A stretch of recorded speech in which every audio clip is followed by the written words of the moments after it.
Okay, Shalom Akim, Kohalom La Yahaba Shim Yashaba Shanka Kudash, and double honors to Reuben and apostles, Thadia Shah for the strength in order to make this video, and Yaratazar that this also helps to also build up your knowledge, more specifically with Gad and Reuben, man. So Yaratazar that you find this as a build up of your knowledge, man, to build you up in terms of knowledge, and also even just as encouragement that Yahaba Shim Yashah is coming back soon, man. So really, the point of these videos where I go into the history, again, we're going to do the Native American history book. As I go through it, I'll do videos, Yaratazar, when the Spirit is upon me to do so as well. So, point is in going into the history so that you get a deeper understanding of what Esau, of the atrocities of Esau, Edom, as well as the ignorance of Jake as well, and further knowledge to understand why we're in this position of servitude towards our enemies, man. This book really proves that we're under the curses that Yahweh has put upon us, man, that have placed upon us. So anyway, this one is Native American Indian History, Part 5, Gad and Reuben, which the Gad refers to the Native American Indians. In the other parts, I think I mentioned about the Seminole Indians being really a certain tribe within Gad, within the Native American Indians, but they're different tribes, man. Seminole Indians is that one part, they resided in Florida. The other parts of North America, that's where the Native American Indians, the rest of the Gadites were spread out, man. So, that's just to clarify that again, you would hear me repeat that here and there. But this one is actually based upon, the typical story of Pocahontas, man. We know that's a story. Well, I say we know, but I'm going to get into it.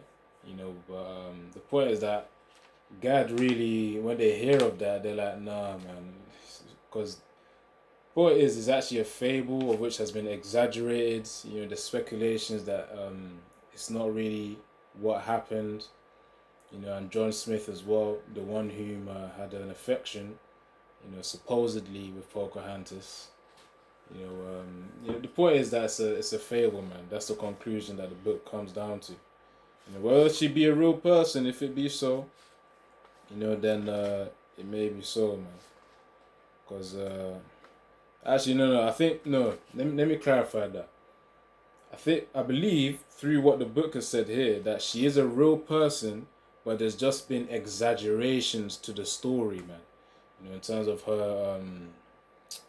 In terms of the interactions between her and John Smith, but I'm going to get into it, Yaratazar, and then we're going to bring it out in this video. But the point being is that, God don't really believe in these fables at the end of the day. Or, I'm going to get into it, that's the point. I'm going to get into it, because there's a lot of exaggeration, there's a lot of speculations going on. Not that it's important, but really I'm just going to filter it through the lenses of the scriptures, man. Because there's certain things that was mentioned within this chapter that I'm about to read. Just certain parts I'm going to skip on, in the chapter. I'm not going to read the whole chapter. There's certain points within the chapter where, we can bring out some scriptural points, man, for edification, to build you guys up. In terms of your knowledge of history, and as well as your knowledge of the state that the Most High had Jake in, man. But right now we're focusing on Gad. Right, so this is chapter 10. Hold on, so the book is Native American History. The authors are Captivating History, as you can see here. I always do this in every video that I remember to do it. Native American History and also Captivating History. So, and this is chapter 10, of that book right there. Pocahontas. What does it say? Leader, not a princess. It says Pocahontas. See if we can focus. Pocahontas, leader, not a princess, man. So that's the point there. Anyways, you're gonna realize why they named it. They named the chapter that. So let me read. As I said, I'm gonna skip along just to get to the point. But let me read the introduction. So it says, one of the most legendary Native Americans wasn't even a teenager when she changed the course of history. Today, there are many myths, you see. And that's why I'm saying the speculations and exaggerations, man, that happen. And even a highly inaccurate Disney movie About Pocahontas, she is one of only two Native American women who are still household names today.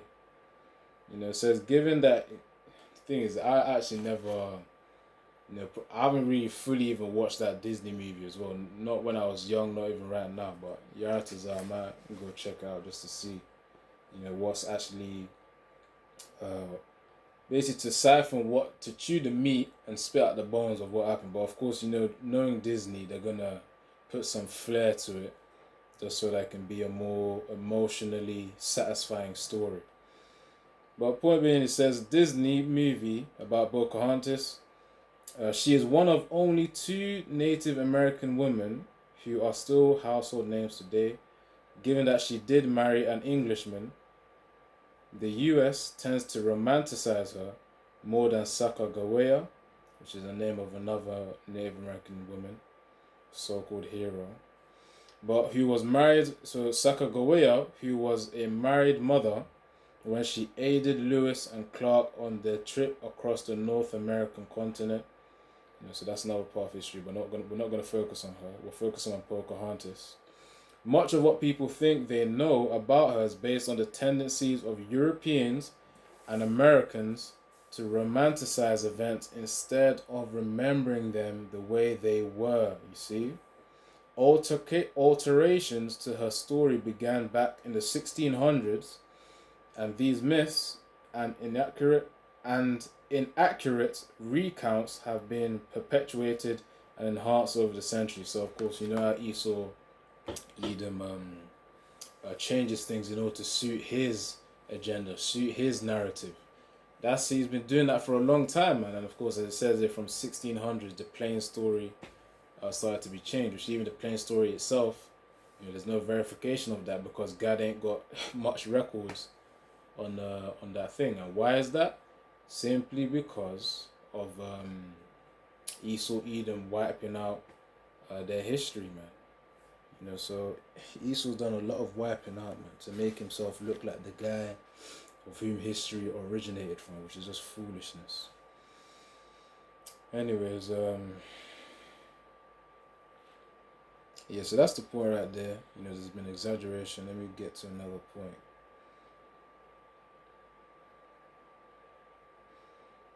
Yeah, so it says here in still continue on, within the quick disclaimer section, says the account told by Captain John Smith was without a doubt embellished. It is even possible that the entire thing was made up and that there was never a need for a woman to save him from the execution. So the point is that's why you can't rub off the idea that Pocahontas wasn't real. So she could have been real, she could have not been real. That's why you had me flipping thinking that is she real, is she not real in the beginning of this video, man. Because that's the point that's been proven. Because Edomites can lie, to make certain things again emotionally satisfying and obviously for profit in terms of making money. So it says it is even possible that the entire thing was made up, that there was never a need for a woman to save John Smith from execution, since the United States went on an immoral crusade against the native peoples in the years. Esau Edom going to steal, kill, and destroy. That's what the scriptures say, man. That's the purpose that Esau's fulfilling.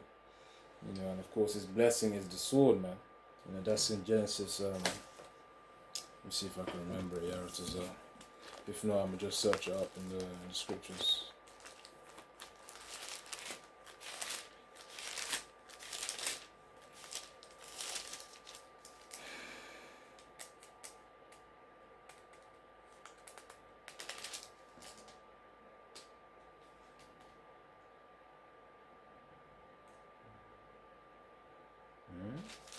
Just hold on, bear with me.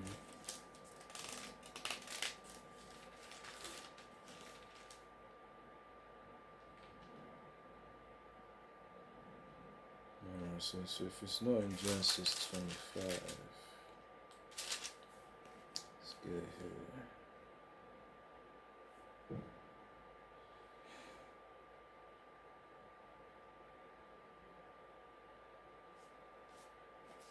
Well, the point is that Esau was given the fatness of the earth, and he was given the blessing of the sword, man.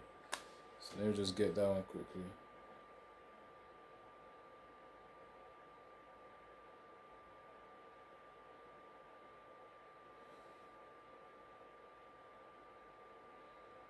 Yeah, just bear with me, okay.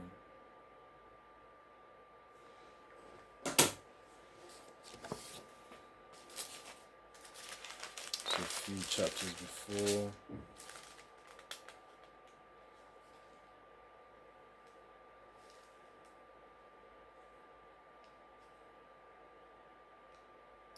Right, let's hold on. 27 and 28.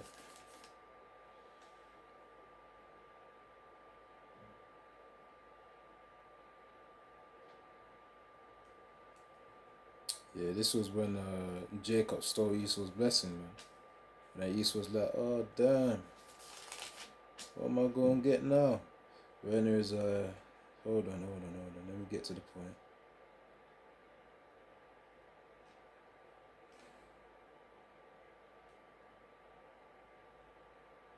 Wait. Alright, from verse 39. So Jeremiah, Genesis 27 and 39. And Isaac, his father, answered and said unto him, behold, thy dwelling shall be the fatness of the earth, and the dew of the heaven from above. So he's going to be blessed with the resources of the earth. And obviously him with his airplanes is able to also control the heavens as well. You know, satellites as well, you could say that. And by the sword shalt thou live, you see, and shalt serve thy brother, and it shall come to pass when thou shalt have the dominion, that thou shalt break his yoke from off thy neck. So, but the point is, it says, and by thy sword shalt thou live. So, of course, Esau Edom's been given weaponry, and that's how he gains the fatness of the earth, man. By thy sword thou shalt live. Hence why he went on a different. That's why I mentioned here in the book. You know, once again, chapter 10, but now I'm on this page, you know, where it says, it says a quick disclaimer. So it goes from here to about there, man. So I'm just reading page 59 right now. So it says, since the US went on an immoral crusade, you know, Esau using his sword to then say, all right, we're going to gain dominion of the earth. He wanted to take over the North American lands, which is the Most High's will, you know, the blessing that Isaac placed upon him, which against the Most High as well. And the native peoples could not record their side of the event. There is no way to verify any of the facts of the tale that Smith recounted. It is perhaps just another tale with only a few hints of facts mixed into it. See? It says it is perhaps. So there's a strong possibility that the Pocahontas story is just another tale with only a few hints of facts mixed into it. So it's just lies mixed in with some truth, which again makes the whole thing a lie, really. So it says, yeah, so that's that part there. That's why, you know, the point is it may be real, maybe not real, you know, just to try and put an influence on the people, get a profit, because John Smith was also a writer as well. Anyways, let's see.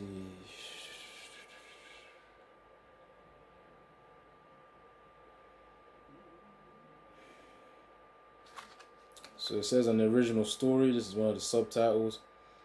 Whatever the motive behind Smith's, so John Smith's, telling of the tale, the legend of Pocahontas has become the original story of the United States. She is made out to be a heroine, which I believe is a female hero, who saved not only John Smith from execution, but all of Jamestown from destruction. Without her intercession, the settlement would have failed. That is how the story has come to be told, man. So yeah, man. The point is, it's one of them fables used to influence people to make Esau Edom look good. You know, so just like, you know, where it says in First Maccabees 3 and 48, you know, to paint the likeness of the images. Is Esau just trying to make himself look good, man? You know, so because of course it is his kingdom temporarily. So you don't want anything that's gonna make you look bad. So let's see this. So John Smith became an English soldier because he didn't want to be a farmer or merchant. As a soldier, he was captured and became a slave. He escaped and returned to England, where he became an adventurer and started to explore the lands. At age 27, so at 27 years old, he became one of the crew of 100 men. He became one of the crew of 100 men who traveled to the New World, again, the North American islands. That's what they call the New World.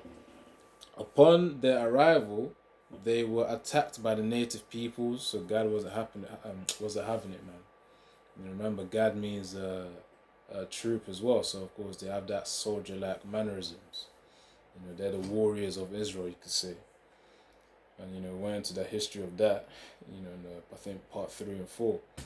So the settlers were highly skilled in their respective fields, so that they could turn a venture into a profit in a short amount of time. You see, a venture into a profit, which means something that they like a journey that they're on, or the procedure that they're following, they want to gain some profit, man. That's why in the books and the writings of John Smith, he had those certain exaggerations of Pocahontas. He may have even formed the whole story, as we just read before. Anyways, so the plan had been for the English to trade for food instead of wasting time on agriculture, so they were not prepared to have to sustain themselves in the New World. Instead of agricultural tools, they had cheap trinkets and bits of copper that they were meant to be traded for food they needed. The men had set to work quickly, trying to make a profit for people who provided money for the trip. They did not cultivate healthy relationships with the native people. So yeah, the point is, the initial plan of Esau Edom was to, more specifically Captain John Smith, was to trade with Native American Indians to get food, give them agricultural tools, so that they could survive in the settlement. But God was like, nah, man, no. They also put in the spirit to discern that Esau was their enemy, man. This is a long time adversary. And the Most High put in the spirit. That's why the relationship wasn't buddy. So the relationship with native peoples, let me read that again. They did not cultivate healthy relationships with the native peoples that the plan had relied on them using to ensure their survival. Again, the trade didn't work. The initial skirmish between settlers and natives did not set a positive one, and within 4 months of their arrival, trading had been sporadic. So it wasn't on a regular basis. It's like here and there it happened, or randomly it happened. On irregular intervals, that's what sporadic means, at best. And their relationship with the natives were far more hostile than helpful. As winter approached, it was too late to grow the food they needed. In September 1607, they were almost out of the store of food they had brought with them. Only 46 of the original 100 men, which Captain John Smith was leading, who had traveled to the New World, were still alive. So 46 were alive. 54 of them died. That's the thing. So, even when the Most High gave Esau the blessing of the fatness of the earth and dominion to rule by his sword, he still had a struggle with that, man. Especially when conquering Jake too. God was like, nah, man, we're going to give you a hard time before you enslave us. But that's in their spirit, man. That's with the Most High's will. So that's the point there. 46 was alive out of the 100 men. 54 of them died. And that's Gad and Reuben just annihilating Esau Edom. Alright, let's see something here.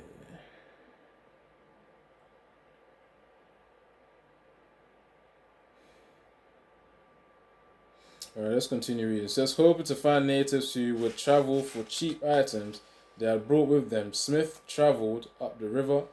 In December of 1607, he left his craft with a native guide.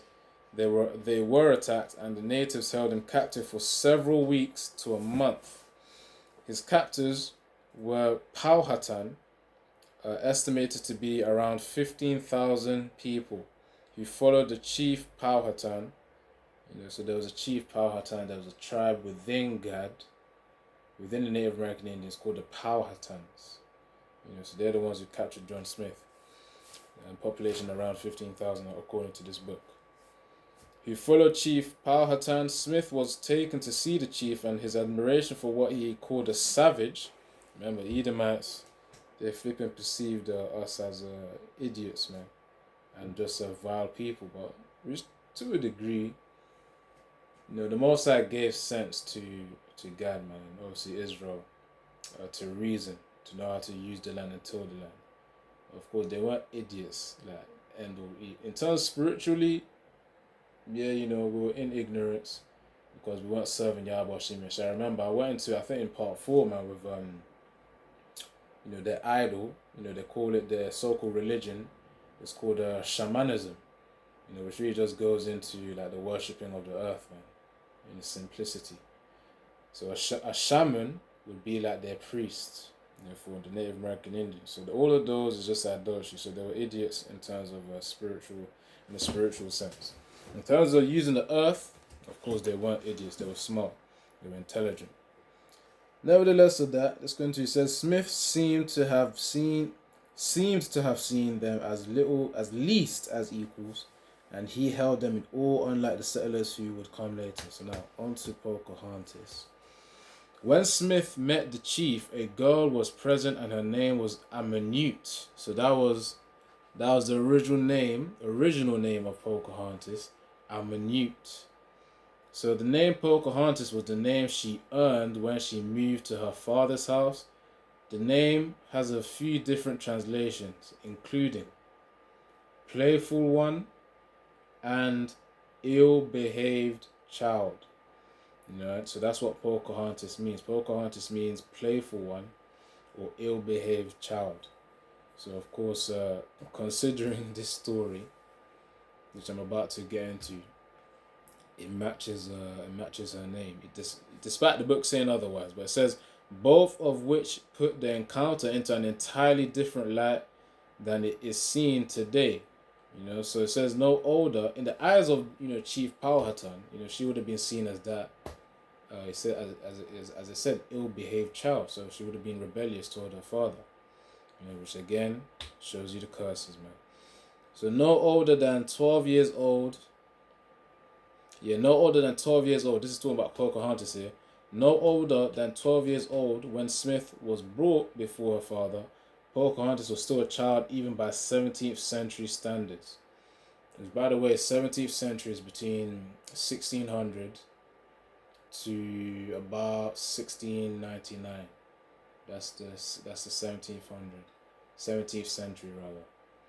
And obviously, let's say 18th century. That's 1700 to 1799. Just in case brothers need to understand how the centuries work, innit? If you go way back from the year, how can I say this? From the year from the so-called 0 AD, Anno Domini, they say after Yahushua died, Anno Domini, from 0 to how can I get this? Actually, a millennium is 1,000, 100. Okay, cool. So yeah, from 0 to 99 AD would have been seen as the first century. So it's not like it would have been called the 0th century. No, it would have been called the first. Then from 100 to 199 would have been seen as the second century. So on, until you get to about the 17th century. With the Native American Indians, which is 1600s to 1699. So that's just a little calculation there, just so that you understand how centuries work. You have obviously a year being 12 months. You have 10 years being a decade. 100 years is a century. 1,000 years is a millennium. So that's basic level understanding. Other than that, that's when you start to get extra. But if you want to know more, the internet is there. Well, let's not go on a tangent. So it says, even by the 17th century standards, both Native American and Indian and English, considering the fact that Smith should not write about that encounter until 17 years later, it is easy to question not only the accuracy for the entire history that he recounted. So it means John Smith didn't even make the writings about Pocahontas until 17 years after he actually experienced it. 70 years after, certain gaps of knowledge could have happened, man. That's what the author here is alluding to. All right, let's see. I'm trying to just trying to portray the point here. All right, cool. So this is what's happening. According to the account that he told so long after the event, Powhatan, so Chief Powhatan, the leader of the Powhatans, again a tribe within the Native American Indians. So Chief Powhatan had decided to execute him, again to kill him. He recounted how they had placed his head on a rock, with many people touching him and forcing him into position. They readied their clubs and weapons to strike his head.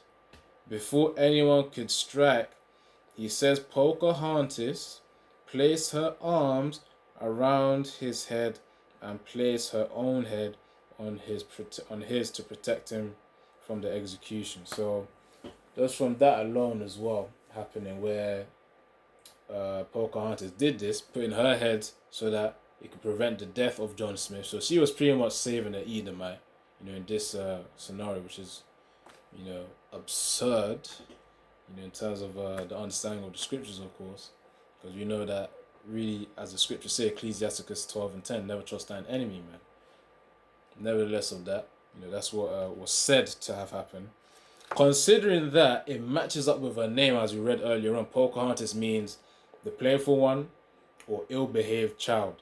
So of course, in the eyes of her father, Chief Powhatan, as we just read, she would have been seen as rebellious, man, because she was the one favoring, the Edomites.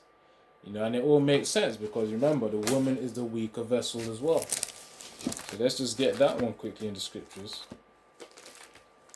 And the fact that they're the weaker vessel, it means that they're more likely to give heed to demons.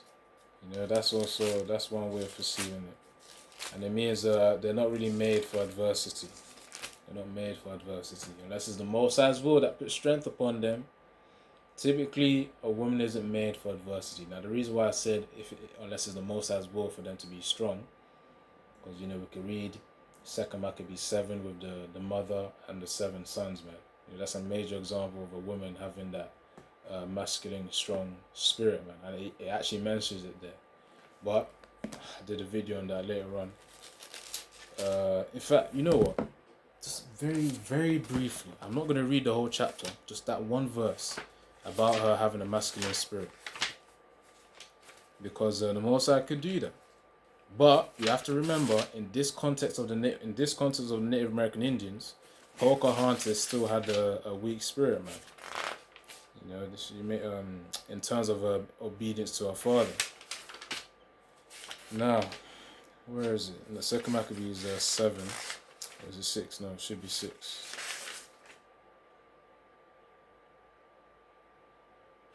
Yeah, hold on. As I said, very briefly, man. Very briefly. Yeah, 2 Maccabees 7. Alright, where does it mention it?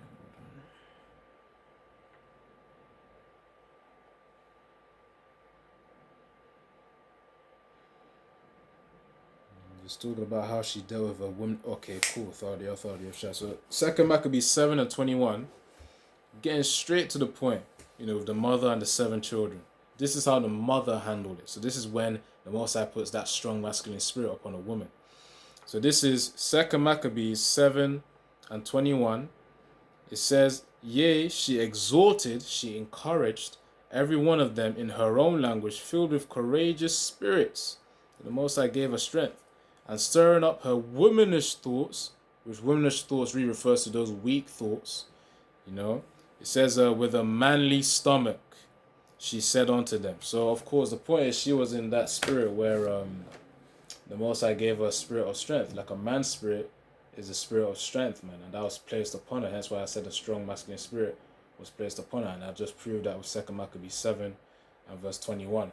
So I'm saying that can happen, but in this context, it's still Pocahontas didn't have that spirit.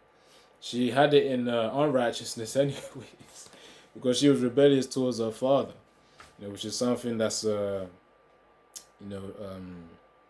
disobedience. You can see that as another demon as well, man. Anyways, let's continue. So Second Corinthians, 2 Maccabees 7 was read just now. I don't know if there was a precept I was going to get alongside that. All right, hold on.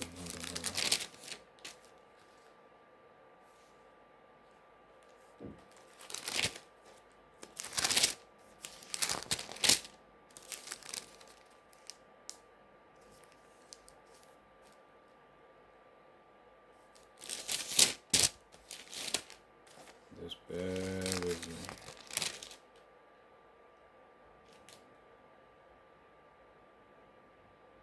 Alright, cool. So that's something else. So she pretty much defended the Edomite, supposedly. Captain John Smith, by laying her head around on top of his so that it could prevent the execution of him. Alright, so let's see. It is also possible that he simply misunderstood a tradition of the Powhatan because he did not speak their language. What happened could have been part of a ceremony or other tradition. Smith himself recounted that they had him drink water and clean his hands before the event. Appearing to be cordial, he even acknowledged how fierce the chief looked during the meeting, and Europeans believed that the people to be savage. So God was not tolerating these Edomites coming in and settling in their land, man. So the Most High still had it where Esau had a hard time with enslaving Jake, man. So that's really the case there. Alright, so that's really the point. Let me skip on just to get to another point. Just hold on.